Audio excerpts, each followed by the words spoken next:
Thank you very much. Thank you. Thank you. Thank you very, very much. Thank you. Thank you. Thank you very much. I accept the nomination.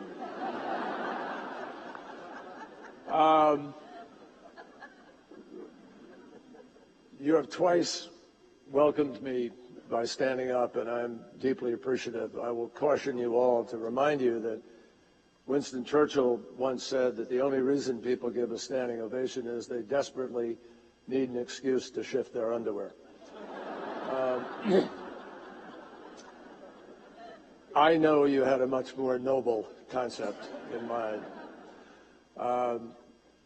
President McRobbie, distinguished members of the Board of Trustees and distinguished senior faculty, and ladies and gentlemen, thank you, Mr. President, for your very kind words, and thank you for hosting us today. Thank you all for coming, and I am particularly appreciative of President McRobbie's outstanding leadership of this great institution. Hello to all of you. Thank you so much for coming. Thank you, those of you up in the nosebleed section, for sitting up there. I feel the size of this group, I sort of brought my guitar, and I'm doing the wrong thing here. But I appreciate everybody taking time on a very, very busy Thursday. And life today is always busy. So I'm always appreciative when people take a moment to think about our country, think about the world and the direction we're going. For me, it is very, very special to get out of Washington and to come here to IU and visit truly one of the finest public universities in America. Your campus is beautiful. I landed amidst all the corn at Monroe County Airport, and there was a period in my life where I was measuring my life by the height of the corn. I learned that art. Your faculty here is absolutely first rate. Your students, brilliant, or so they tell me. And you are, above all, a global university with academic partnerships on every continent. And you live in what may well be the #1 sports state in our country, with the notable exception of Massachusetts. See, I am a risk taker. I love the history of your school, I really do. And IU is tops at one activity that I have followed and participated in all of my life, and that is cycling, which I love and do pretty well at, except when I fall and break my leg, which I don't recommend. I understand that the Little 500 is the marquee event of what you call the world's greatest college weekend.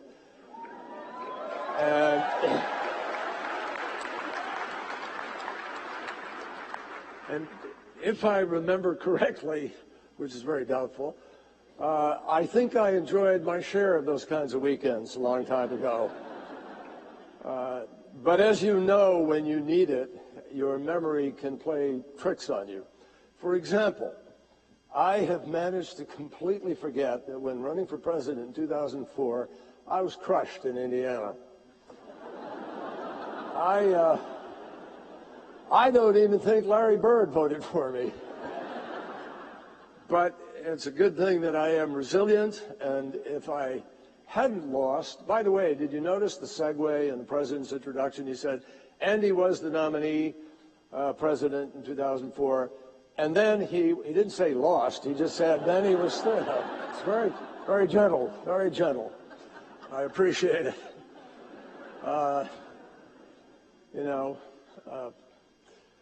I won't go into it.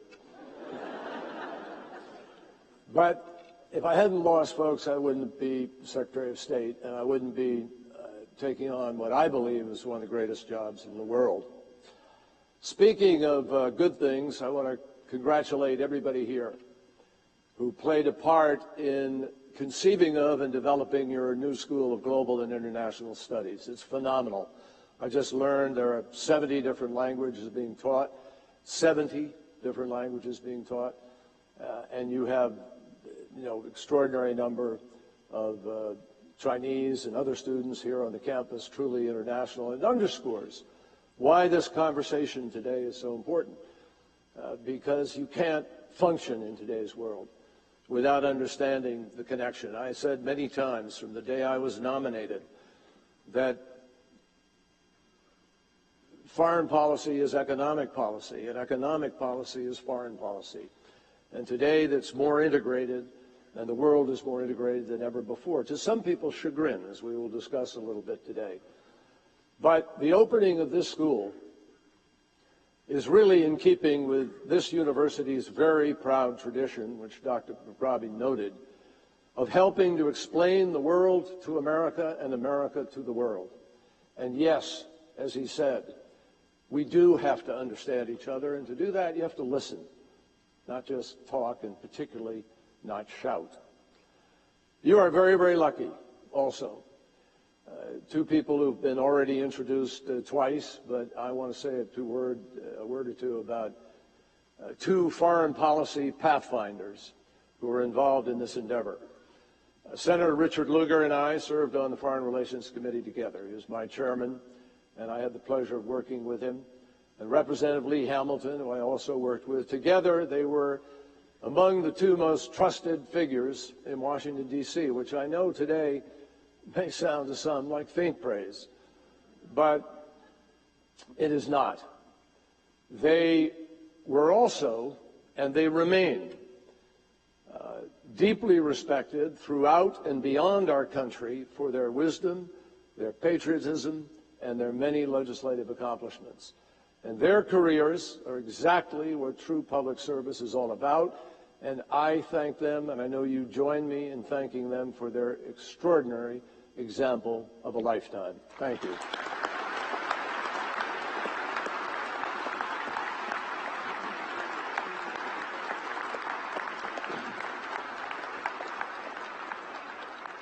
And as for Lee Feinstein, I will only say that you're all going to find out what those of us who know your new dean learned a long time ago. He is a very smart guy, he is a very good guy, and he is exactly the right person to blaze a path for an institution such as your new School for Global and International Studies.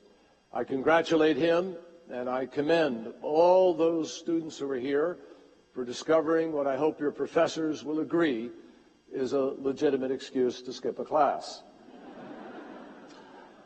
The truth is, I really couldn't personally think of a more appropriate place to visit than here. After all, it is the heart of America. You wouldn't be here if you didn't care about international affairs. And I expect many of you are already thinking about what your own future roles might be in shaping a better world. We are living in extraordinarily complicated times. I am, as many of us on the podium here, I suspect, are children of the Cold War, but also children of the victory in that Cold War and of enormous transition. And we are witnessing forces that for years were tampened down by dictators and by the Cold War itself. And all of those forces have now been released into a clash with modernity. Also, tinges of failed governance and radical religious extremism mixed in just to stir the pot even more. And we all know now that there are bad non-state actors. Almost all the violence as we look back of the 20th century, not all, but almost all, was state on state. When I might comment, and it's not meant to suggest that any loss of life is acceptable, but far more lives were lost, and lost on a regular basis in the course of the 20th century than we are witnessing in terms of trends, even with the violence we see in the 21st century. In recent days, we have, however, seen an eruption of tragic, outrageous, and unjustified attacks on innocent civilians who were simply trying to go about their daily business in Israel, the West Bank, Gaza, and Jerusalem. And it is important that we all remain deeply concerned about this recent violence. We strongly condemn the terrorist attacks against innocent civilians. And there is absolutely no justification for these reprehensible attacks. And we will continue to support Israel's right to defend its existence. It is critically important, though, that calm be restored as soon as possible. And we, the administration, will continue to stress the importance, politically and privately, of preventing inflammatory rhetoric, accusations, or actions that could lead to violence. I expect to be traveling to the region in the coming days, and we will remain very closely engaged in order to support efforts to stabilize the situation. We are also committed to the people of Afghanistan as they strive to build a more stable, secure, and prosperous country. And just a few minutes ago, while you were sitting here waiting for me to come out, President Obama went out publicly to announce that the United States will retain 5,500 troops in Afghanistan beyond the end of 2016. This decision is the result of an extended process of review designed to ensure that our fundamental interests in that country and in the region are protected. Our continued military presence there is essential to give the new government of national unity the support that it needs to implement reforms and defend its population against violent extremists who seek to impose their will. And it is important to us as Americans who understand what happens when you don't have governed spaces anywhere and the vacuum is filled by extremists. Now, I've spent many hours with President Ghani and Chief Executive Officer Abdullah, and I know that they are both patriots determined to hold their country together and to consolidate the gains that have been made in such areas as education for girls. When we went in 2001, there were about 1 million kids in school, none of them girls. Today, there are about 8 million, and almost half of them are young women, girls, going to school.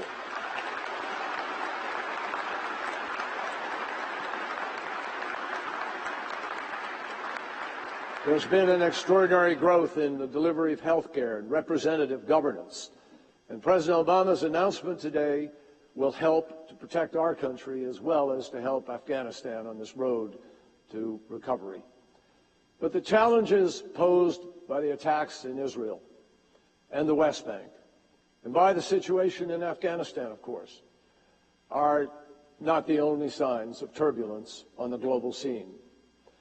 Because of new technologies, we may find partners and competitors, allies and adversaries, literally anywhere on Earth. Each day, there are more people in the world putting additional pressure on limited natural resources, on the challenges of governance itself. Big chunks of the Middle East and Africa are torn by violence, creating a record flow of refugees. The age-old problems of nationalist ambitions and religious extremism are testing the resilience of the rule of law. And the devil's marriage of technology and terror prompts us to fear that the 13th century battles will soon be fought with 21st century weapons. Now, to some, all of this may lead to the temptation that in my younger days we called tuning out.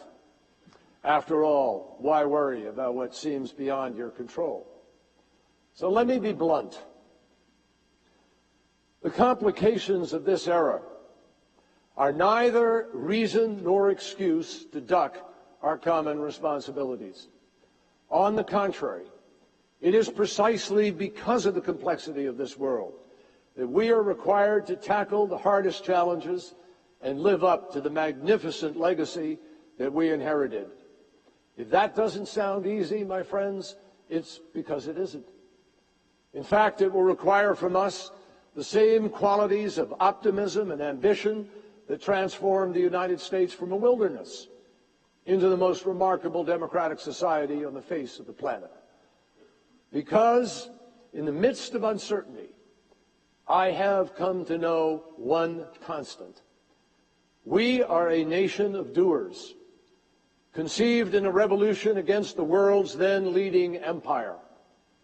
We have survived the burning of our capital, the disgrace of slavery, a devastating civil war, a Great Depression, 2 global conflicts, prolonged military confrontations in Korea, Vietnam, and the Gulf, a superpower rivalry, 4 presidential assassinations, and terrorist attacks in New York, Washington, Boston, and a lot more.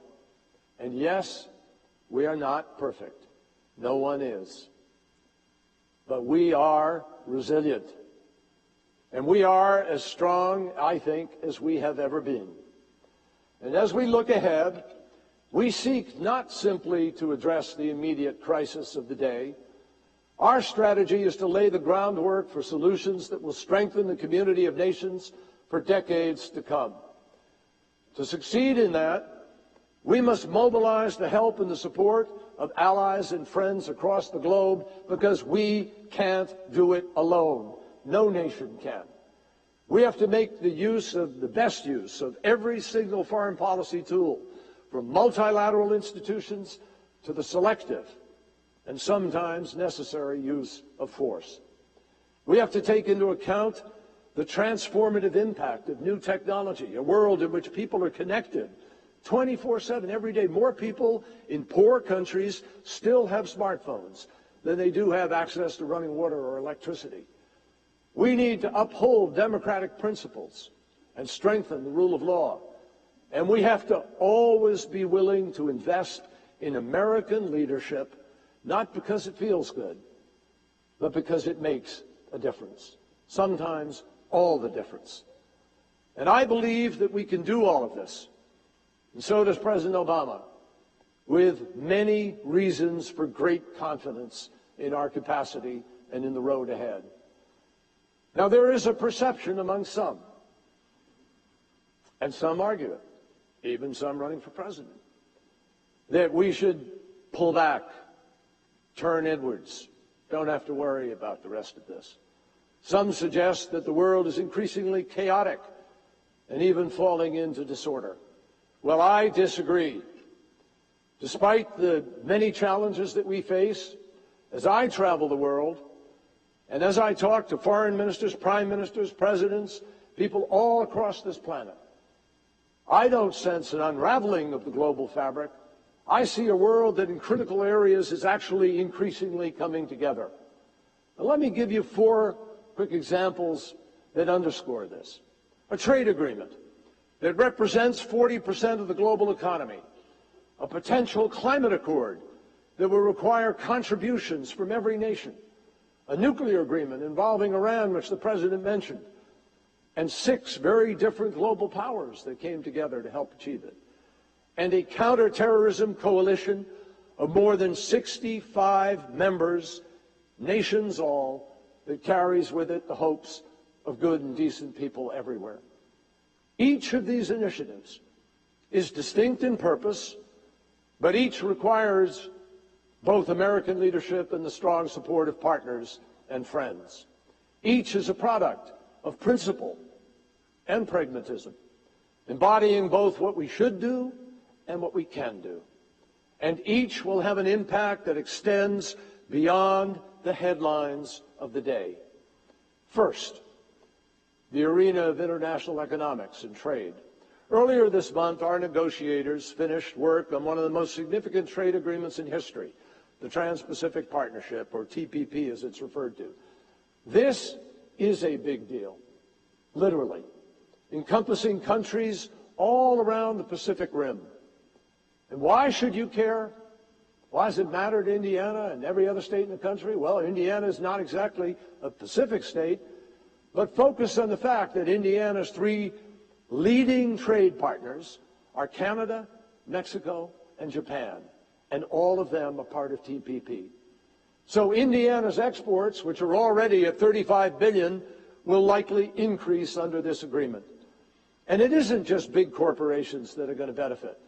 More than 4,600 Indiana companies export to TPP countries. And some 80% of those firms are small or medium-sized firms. In fact, Indiana exports support more than 187,000 jobs across our country. Now, we should remember that 19 out of 20 of the world's consumers live beyond the borders of the United States of America. You're not going to grow if you just sell to yourself. You can't just sell to yourself. And in a marketplace, a free market, which we believe in, that's obviously antithetical to everything we believe in. If we are going to keep building our prosperity, and we must, we have to keep opening and expanding overseas markets. That's pretty simple math.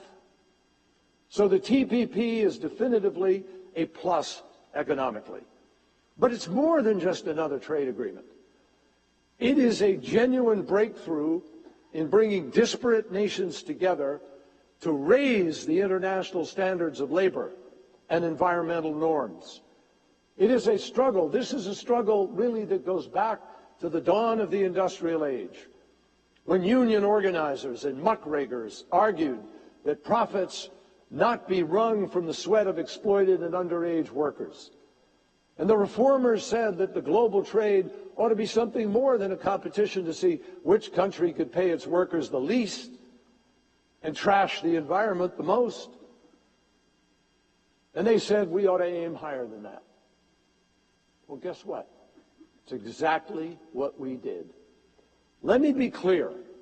The TPP is not your parents' or your grandparents' trade agreement. This is something new.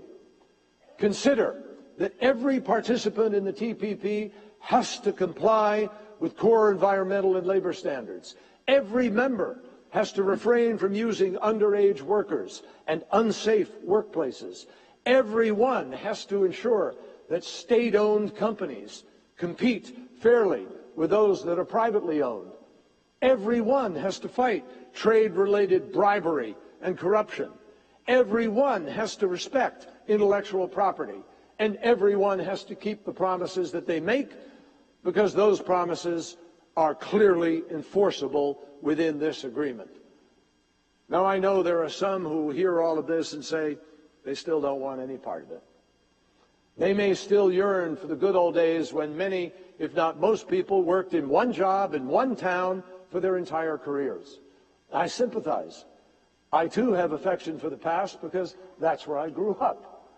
But it's not where I live now, and it's not where any of us are headed. Last week, I saw a letter in the New York Times written by a gentleman from right here, Bloomington. And he wrote that Congress should both reject the TPP and, I quote, rethink globalization.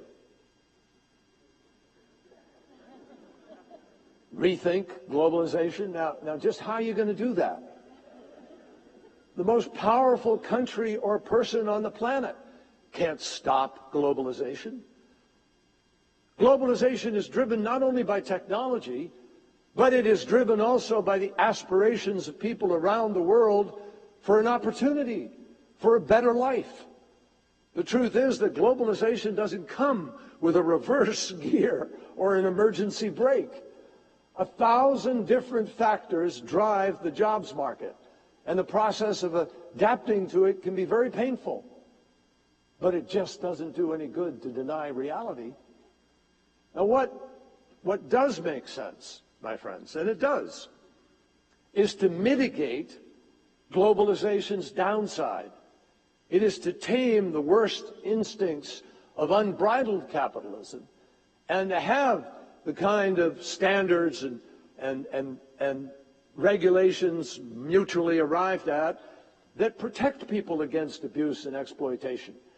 It is also to make sure that we give every young person the chance to go to college by making an all-out commitment to lifelong learning, by providing support for entrepreneurs, by investing in infrastructure, and by backing institutions like the Exim Bank that help American firms to compete more effectively all around the globe.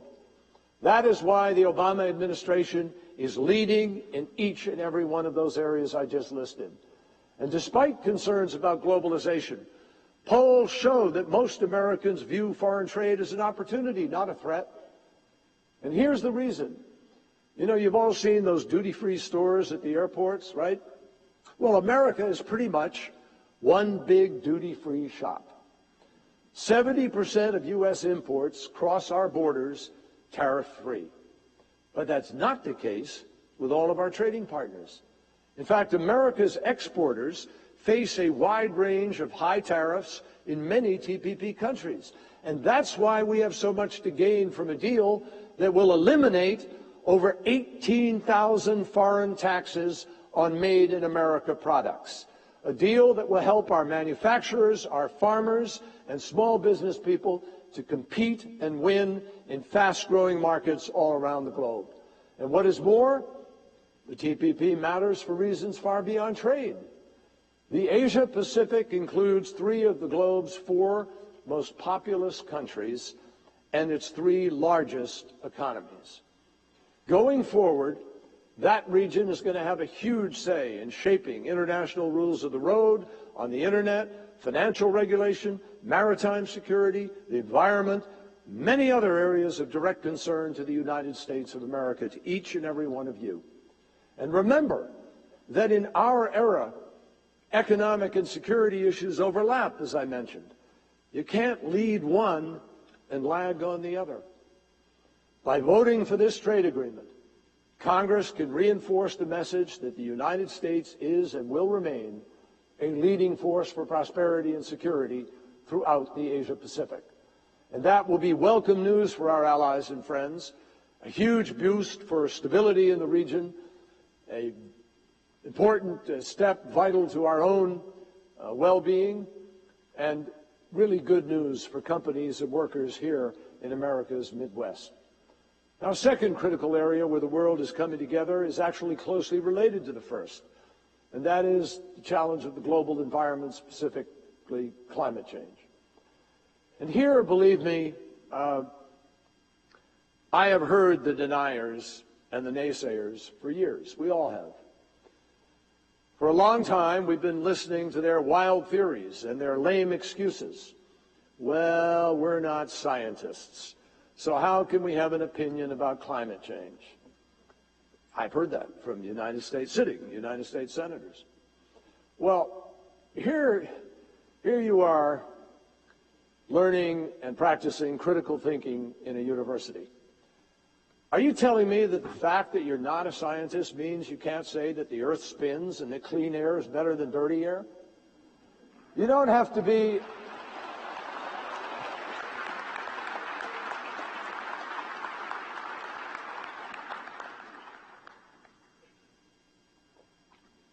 You don't have to be a meteorologist to know that 14 of the 15 warmest years ever recorded have taken place in this century, which is only 15 years old. To question the science is an excuse, and there is no time left for excuses.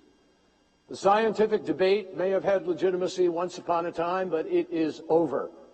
And let me tell you, there is nothing uniquely liberal or conservative, Republican or Democrat, American or foreign, about wanting to preserve the health of our planet. And all you have to do is read the scriptures to understand that. We are all affected because we all share the same fragile home. When I first began working on this issue in the 1980s, when I was lieutenant governor of Massachusetts, we were working on acid rain, but later in the 90s in the Senate, we had trouble getting people to buy in. The big industrial nations and the big developing ones who were at odds about who had a responsibility to do what and when and how soon.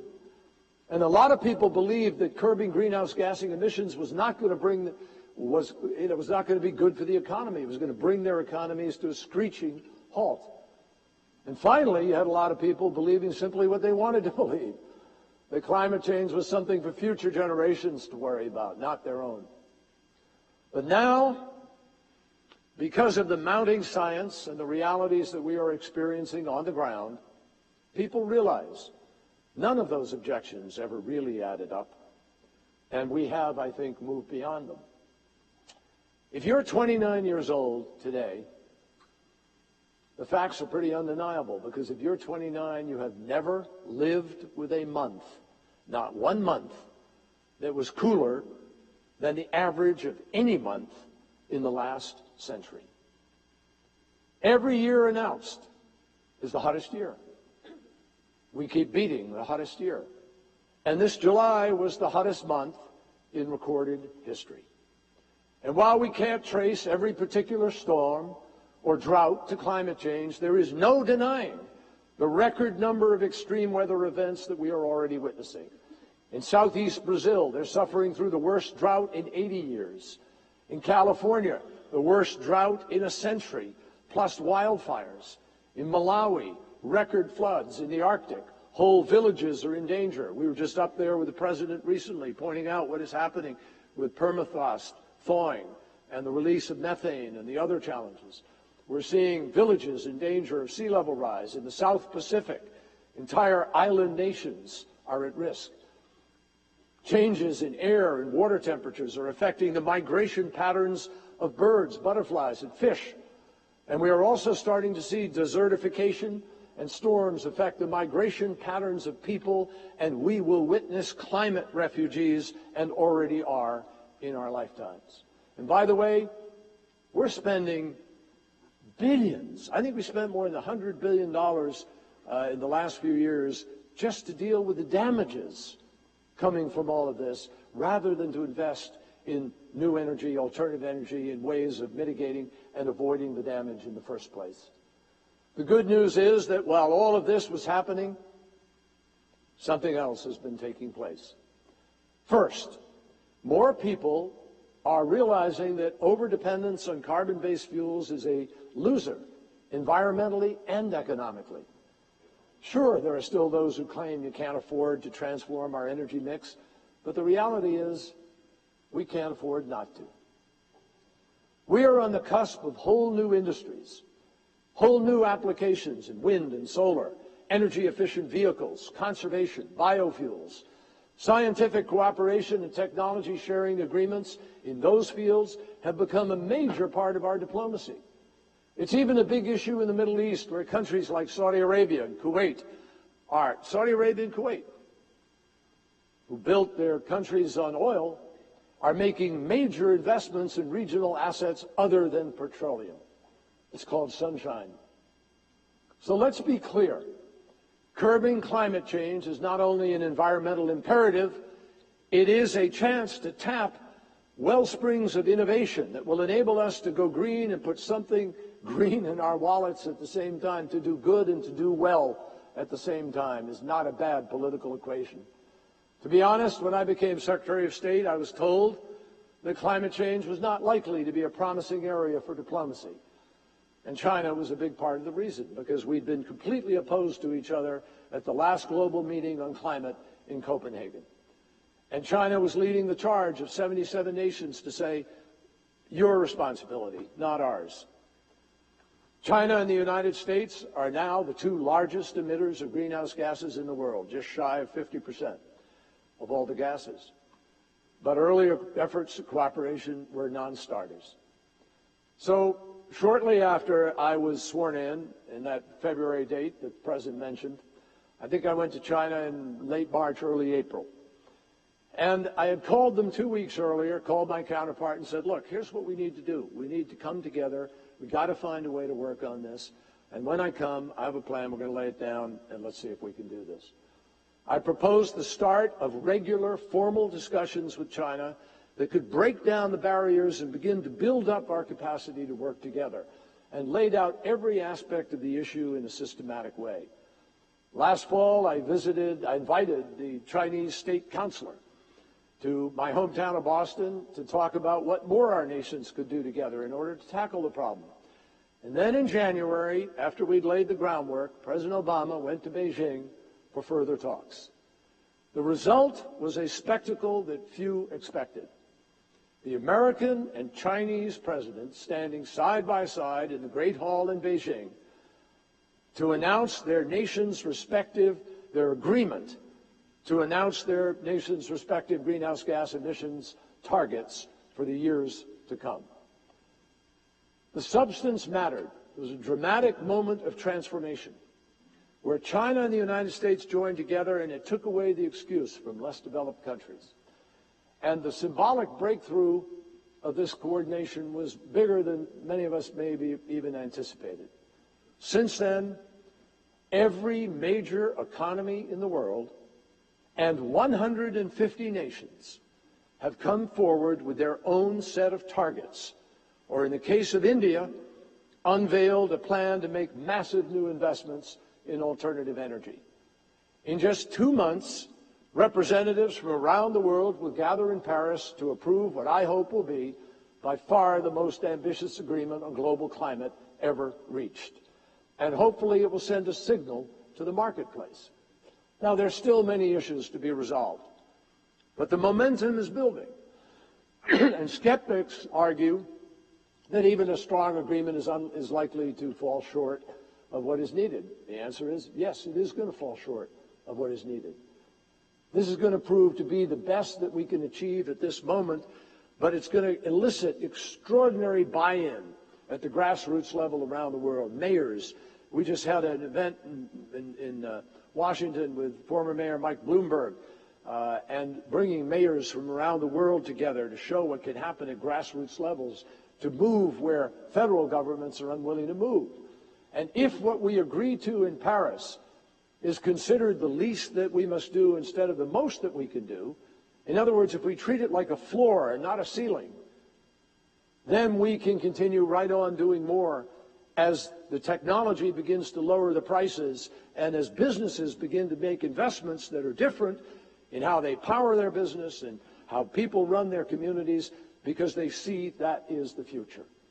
In recent months, we have made big inroads in mobilizing urban and provincial governments worldwide to set their own targets. And the private sector and civil society are treating this challenge as one that we have to meet. I think anything less would be a felony against the future. There is a generational responsibility here. And the United States leadership has been fundamental and essential in bringing together 7 nations to conclude this historic agreement the President mentioned with Iran, to prevent Iran from acquiring a nuclear weapon. Now, that agreement was reached in July, and it will go into effect in 3 days. Let me explain briefly why that is so important. 2 years ago, when our formal negotiations began, after we were working on the margins to see if there was a way to come together and have a serious discussion, Iran had a large and rapidly growing stockpile of enriched uranium. And they were building a heavy water plutonium reactor that was capable of producing weapons-grade plutonium. They had, under a previous administration, refused. There was an inability to be able to come together in a discussion at a time when Iran had only 164 centrifuges. When we began our discussions 2 years ago, they had 19,000 centrifuges. Experts told us that Iran could, if it chose to, obtain enough fissile material for a bomb in as little as 2 months. But under the agreement that we reached in July, every single one of Iran's potential pathways to a bomb is blocked. Specifically, its uranium pathways, its plutonium pathway, and its covert pathway, due to massive cuts in its uranium stockpile, which they agreed to, and reductions in their enrichment capacity, which they agreed to. Iran's so-called breakout time is stretched out from 2 months to 12 months or more for at least a decade or more. And because of the unprecedented monitoring and verification requirements that are part of the agreement, we will know if they try to cheat. And after that 10-year period, there's still a 15-year requirement, there's a 20-year requirement, there's a 25-year requirement, and there's a lifetime requirement. And if at any time during which we are always allowed inspections and verification, if they were to try to cheat, we will know. Our intelligence community and energy department are convinced we will know. And we will be able to reimpose sanctions, or if necessary, stop them by other means. Now, as a result, Iran has every reason to live up to its obligations, just as it has, by the way, throughout the negotiating process, because we actually struck an interim agreement to begin with that tested their bona fides and required them to roll back their program, and they've already done that over a 2-year period. So make no mistake, the most fundamental provisions of this agreement, including the IAEA inspections and protocols, have no expiration date whatsoever. They are forever. That means that Iran will be prevented and prohibited from pursuing a nuclear weapon forever. Now, this agreement came together as a result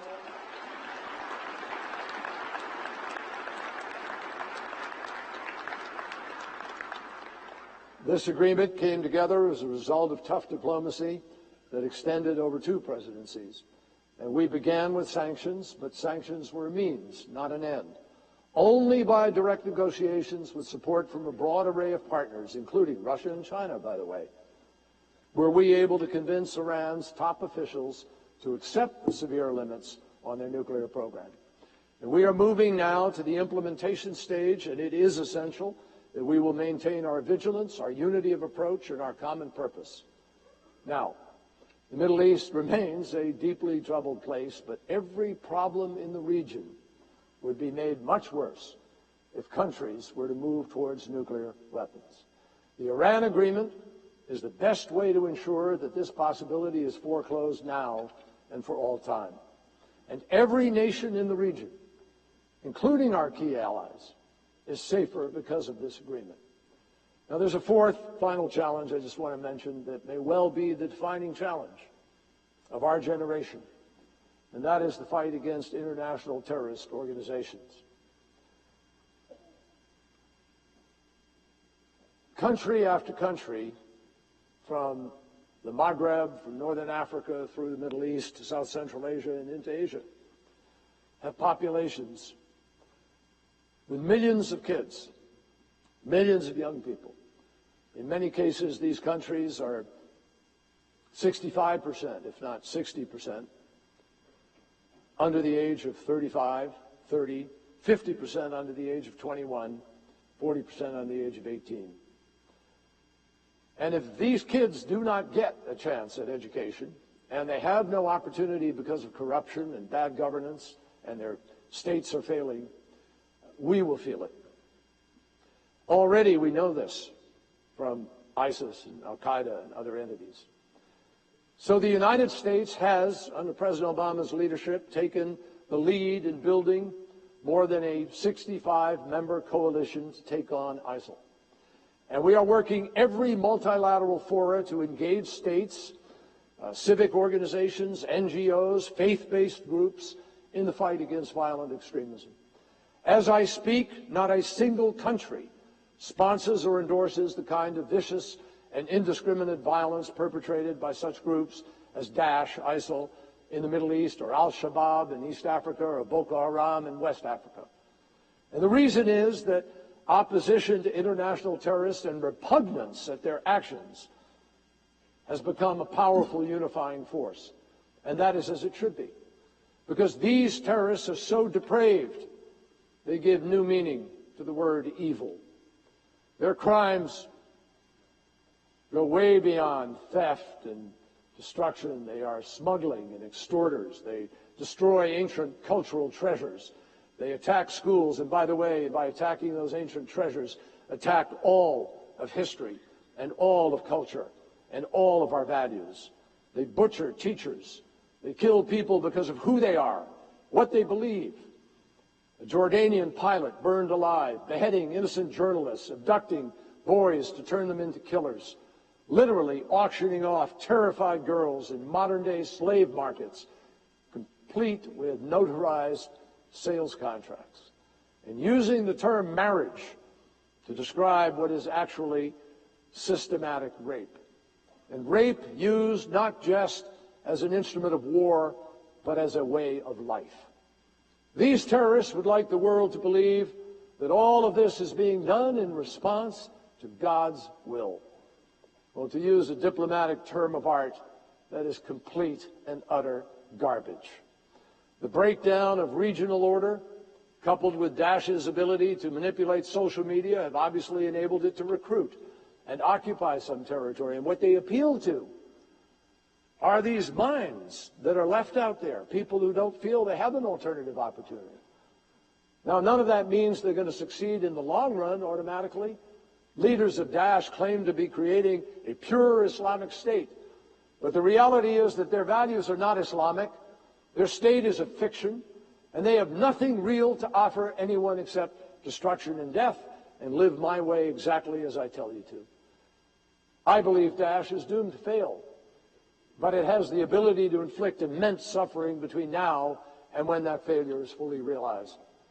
So we must therefore hasten its decline, and we are. The 65-member U.S.-led global coalition to counter Daesh has only been in place for a year. People forget that.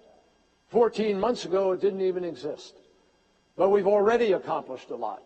Together with our local partners, the coalition, the United States, have launched thousands of airstrikes, forced Daesh to change how it conducts military operations, forced them underground, impeded its command and control, rescued a religious minority on Sinjar Mountain, driven the terrorists from the critical border town of Kobani, liberated the city of Tikrit, where we saw 100,000 Sunni be able to return to their home in Tikrit, which was occupied by ISIL previously.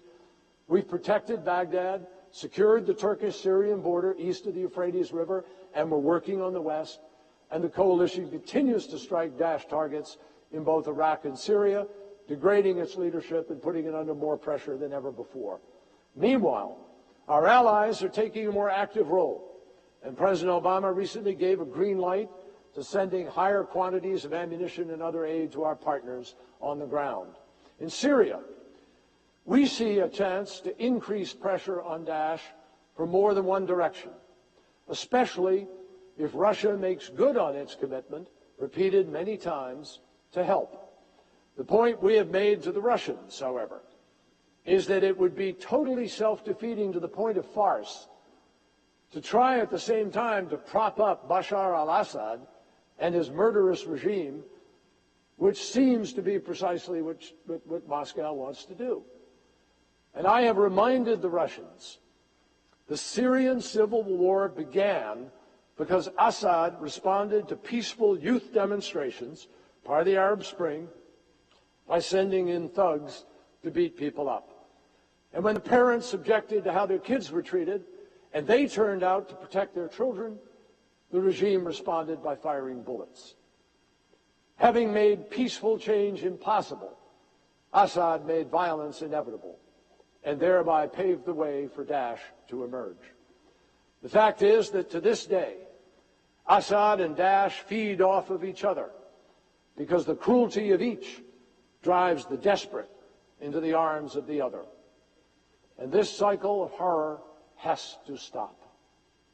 Almost a quarter of Syria's population has been forced to flee the country. The international impact is absolutely heart-wrenching. I met with some of these refugees in Berlin a few weeks ago. The United States has proudly contributed more than $4.5 billion in aid, and President Obama has just pledged an additional $400 million. We've also increased by sixfold the number of Syrian refugees that we will welcome to America. But the reality is there will be no end to the refugee crisis until there is an end to the conflict itself. That is and has been our goal.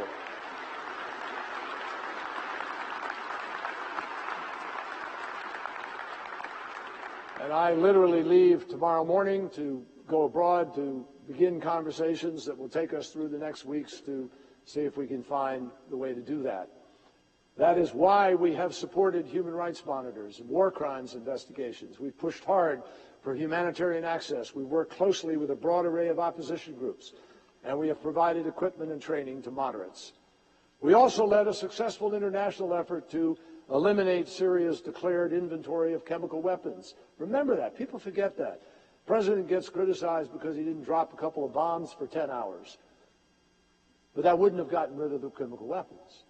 But because he was ready to do it and announced he was ready to do it, we were able to strike a deal with Russia, and we got all of the declared chemical weapons out of Syria, the first time in the history of human conflict that weapons of mass destruction have been taken out of a country while that conflict is going on. Imagine if we hadn't done that and Daesh got those weapons.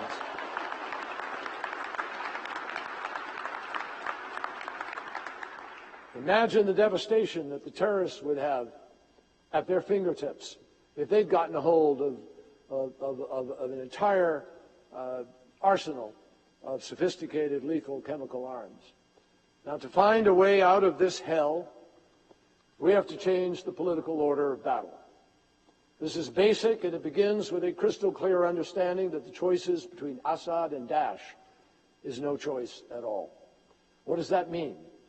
It means that we have to bring together all who oppose both despotism and terrorism.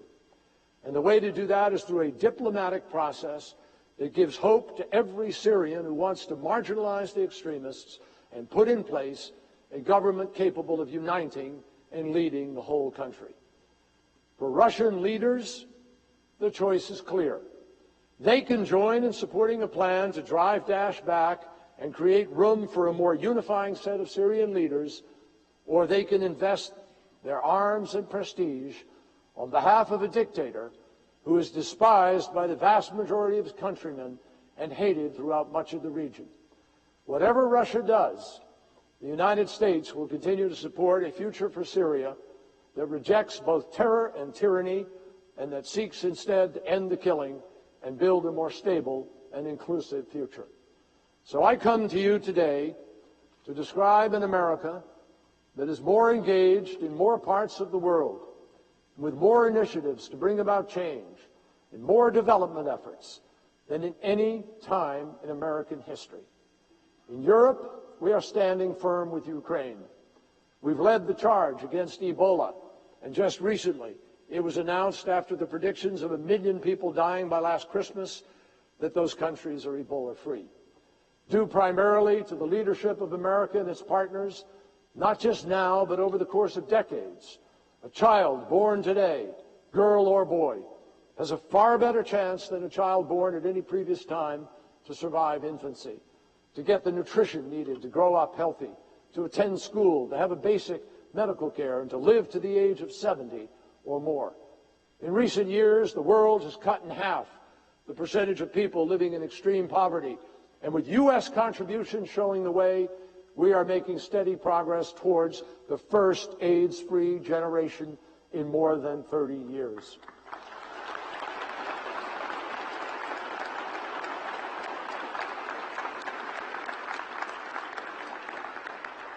Closer to home, President Obama restored diplomatic relations with Cuba following a breach of some 54 years. We're also helping Colombia to negotiate an end to its 50-year war with the rebel group FARC, one of the longest-running conflicts on Earth. In the Asia-Pacific, we have embarked on an historic shift in approach that reflects the rising importance of the region, reinvigorating our traditional alliances and developing a relationship with Beijing that includes frank discussions on almost every single topic. Now, no one makes all of this work more possible than the young men and women who are on the front lines every day protecting America's interests. And they deserve, whether in uniform or out, our eternal gratitude for the risks that they take. I know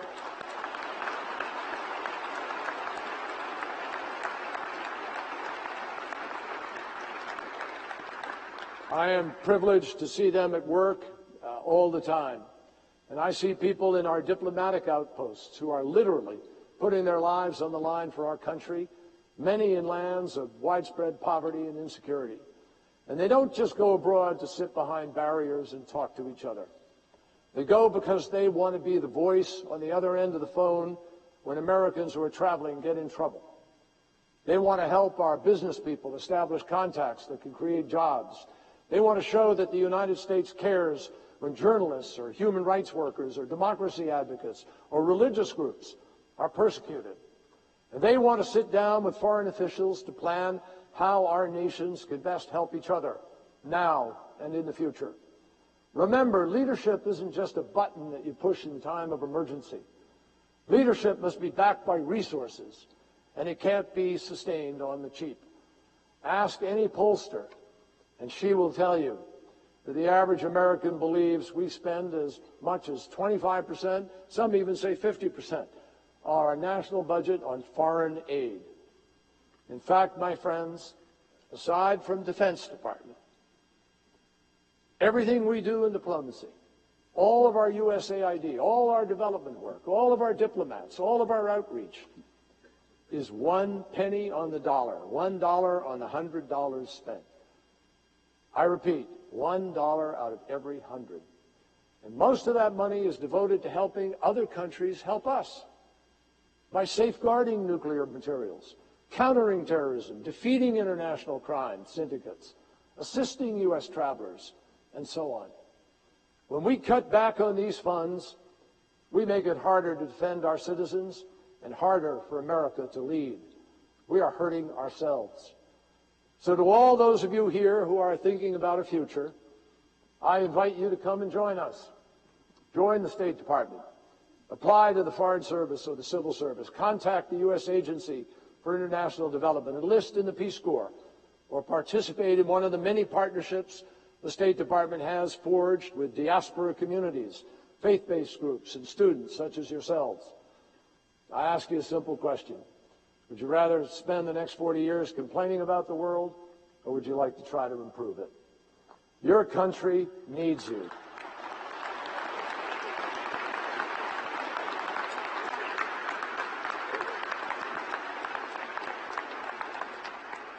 We need you, and we need you in all your diversity. Because if there is some stereotype in your mind about what a diplomat is supposed to look like, please forget it. I guarantee that no matter what your personal background might be, we have people in high positions who have a huge amount in common with you. The reason is that our country has no greater diplomatic asset than this: the culture and creed of virtually every country on the planet is represented somewhere within the population of the United States of America. We are an idea, not a bloodline, not an ideology, but an idea that all people are created equal. And I urge you to find the specialty that suits you most and become part of America's team. In closing, I share very quickly a story that underscores the difference that each person can make. And those of us of my generation grew up with a deep belief in our ability to change things. That's what the 60s and 70s were about. In April of 1968, 3 days away from Indiana's presidential primary election, our country was divided as never before by an unpopular, I can't say as never before, obviously, the Civil War, but certainly through the 20th century. And we were divided by the war in Southeast Asia, where at the time I was serving in the Navy, as President McRobbie said. America was also deeply split by social tensions here at home. The mayor of Indianapolis spent most of that April 4th, his 36th birthday, arranging security for a presidential candidate, Senator Robert F. Kennedy. And the sky had just begun to grow dark when the mayor was informed late that afternoon that at a motel in Memphis, Dr. Martin Luther King had been assassinated. The police worried that they would not be able to protect Kennedy if he went ahead with his scheduled speech before a crowd not yet aware that a great civil rights leader had been killed. Kennedy was determined to proceed. He stood on a flatbed truck at the corner of 17th and Broadway and began by telling his listeners what they could not bear to hear. There were sobs of anguish and gasps of disbelief, and the news hit the country like a hammer. But Kennedy spoke that night not of violence and bloodshed, but of compassion and love. He acknowledged the agony that many in the audience were feeling because of the assassination of such a great African-American leader by a white man. He mentioned the killing of his own brother, also by a white man. And then he said, what we need in the United States is not division. What we need in the United States is not hatred. What we need in the United States is not violence or lawlessness, but love and wisdom and compassion toward one another, and a feeling of justice towards those who still suffer within our country, whether they be white or whether they be black. And he asked the people of Indianapolis to pray and to dedicate themselves, in the words of an ancient poet, to tame the savageness of man and make gentle the life of this world. The city's mayor wrote later It was one of the most remarkable moments in history, a magnificent statement to a shocked group of people. The mayor saw Kennedy back to his hotel and then spent the next days himself reaching out on street corners, in church basements, and on television, trying to keep the fabric of the community he loved from unraveling. He succeeded. In Indianapolis, unlike many U.S. cities that month, there were no riots, no destruction, no eruption of hate. The reasons for that included Senator Robert Kennedy, a Democrat, and a Republican mayor who had been on the job for just 3 months, Richard Lugar.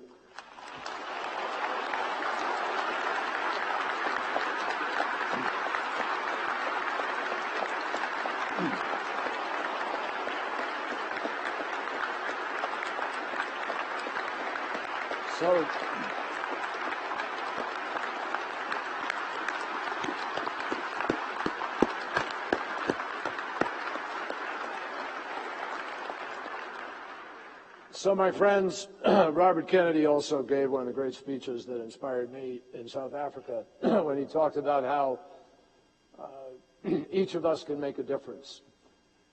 That each time a man or woman strikes out against injustice or works to improve the lot of others, he or she sends forth a tiny ripple of hope, which, crossing each other from a million different centers of energy and daring, can sweep down the mightiest walls of oppression and resistance.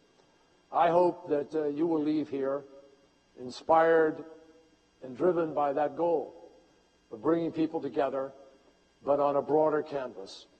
I hope we will go out of here with the purpose of creating an ever stronger global community, open to all, demanding of each, intimidated by none, a community not of governments alone, but of people from all walks of life and from all countries, bound together by a shared faith in the freedoms of thought, speech, press, and religion, a community committed to peace, respectful of nature and its limits, and dedicated to upholding the fundamental dignity of every human being. Thank you for the privilege of being with you.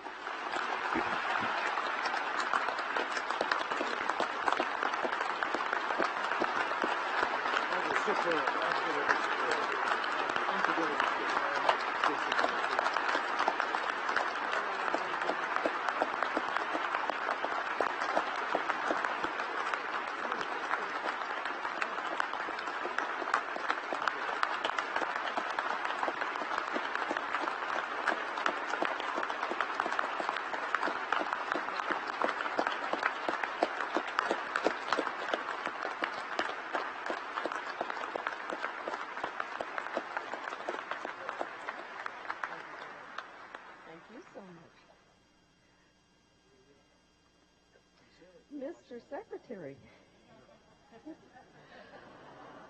Oh, Mr. President and Senator Lugar and Representative Hamilton, Dean Feinstein. First, on behalf of our university, I want, and our staff, our faculty, our students, I want to thank you for the gift you have made of your life through public service for our country. Second, I'm so mean.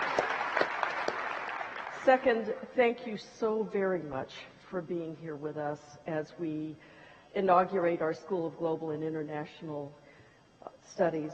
I'd like to say to you, help is on the way. And third, thank you for that incredibly thoughtful, moving, challenging speech. I can't imagine that the students in the audience will ever forget what they heard here today. Now,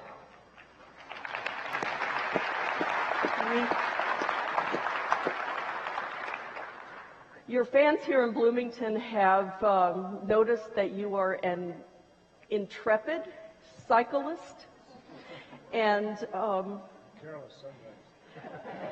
well, we've been scouting you. And on behalf of our university and our campus, I would like to, and through the powers invested in me as the provost of the campus, I am inducting you as an honorary member of the little 500 teens of Indiana University.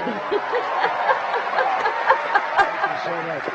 That's Oh fantastic. my goodness.